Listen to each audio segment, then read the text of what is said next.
नमस्कार दोस्तों, स्वागत है आपका अपने यूट्यूब चैनल साहित्य गंगा में। और आज हम पढ़ने वाले हैं विलोम शब्द अभ्यास सेट 5। इससे पहले हमने पर्यायवाची का प्रैक्टिस सेट किए हैं, वर्तनी से संबंधित किए हैं। यदि आपने अभी तक वो नहीं देखे हैं तो प्लीज़ ज़रूर जाकर मेरे चैनल पे जाकर के ज़रूर देखिएगा, क्योंकि काफ़ी इम्पोर्टेंट चीज़ें मैंने उन वीडियोस में बताई हुई हैं।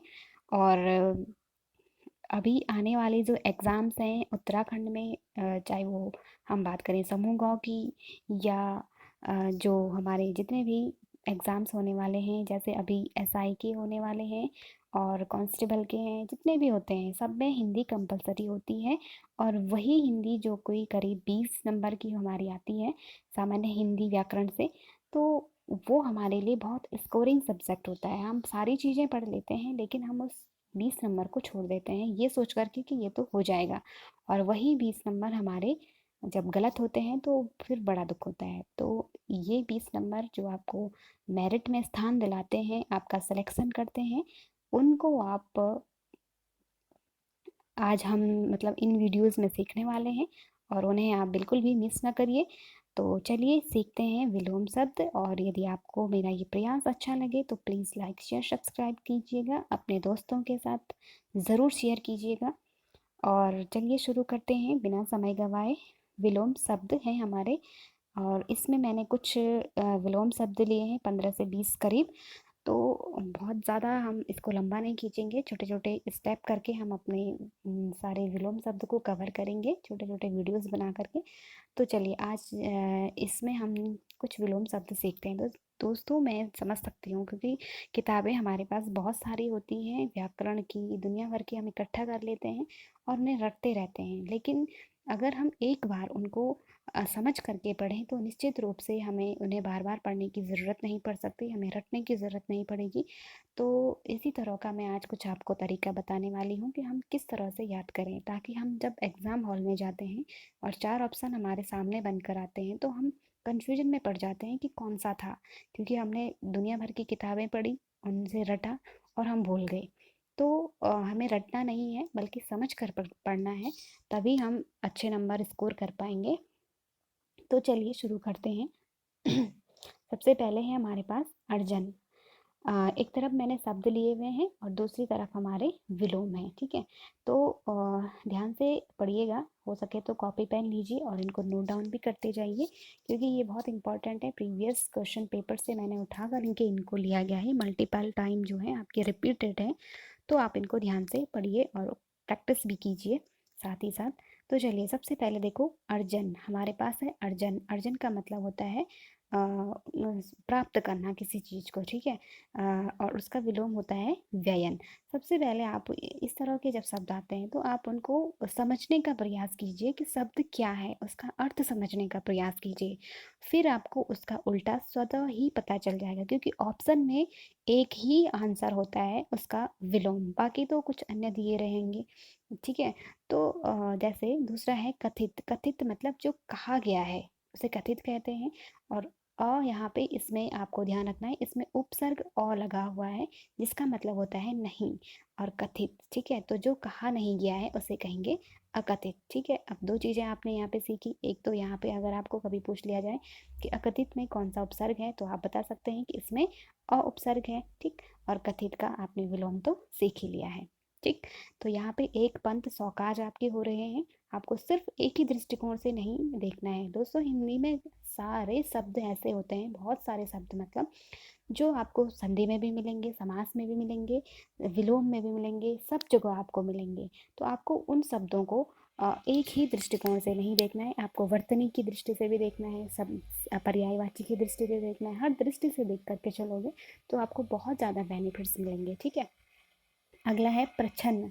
प्रच्छन्न का मतलब होता है खुला हुआ या एक तरफ से प्रत्यक्ष कहेंगे हम जिसको, ठीक है। प्रच्छन्न उसका होता है प्रतिपन्न, ठीक, या एक तरह से बंद या ठीक है।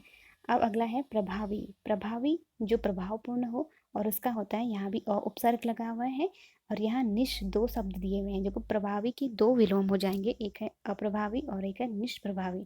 दोनों का अर्थ होता है नहीं, ठीक। एक में अ है और एक में निश उपसर्ग है। और आपको ध्यान देना है कि जो प्रभावपूर्ण न हो या जो प्रभावपूर्ण नहीं है उसे कहेंगे अप्रभावी या निष्प्रभावी, ठीक। अगला है पाश्चात्य। पाश्चात्य का मतलब होता है जो पश्चिम से संबंधित हो, ठीक है। यहाँ पे दिशा सोचा क्या ये पाश्चात्य, ठीक है, पश्चिम दिशा से संबंधित पाश्चात्य। और पौवार्त्य या पौरत्य जिसे कहते हैं, यानी कि पूर्व से संबंधित या पूर्व दिशा से जो संबंधित है उसे पौवार्त्य कहेंगे, ठीक है। जैसे हम बोलते हैं ना पाश्चात्य संस्कृति, तो वही है पाश्चात्य, यानी कि जो पश्चिम से संबंधित होती है, राइट। अगला है अश्लील। अश्लील का मतलब होता है जो देखने योग्य ना हो, जो बिल्कुल भद्दा हो, ठीक है। और उसका विलोम हो जाएगा श्लील। श्लील मतलब सभ्य या देखने योग्य, और उसमें अ उपसर्ग जुड़ जाएगा तो क्या हो जाएगा, अश्लील हो जाएगा, राइट।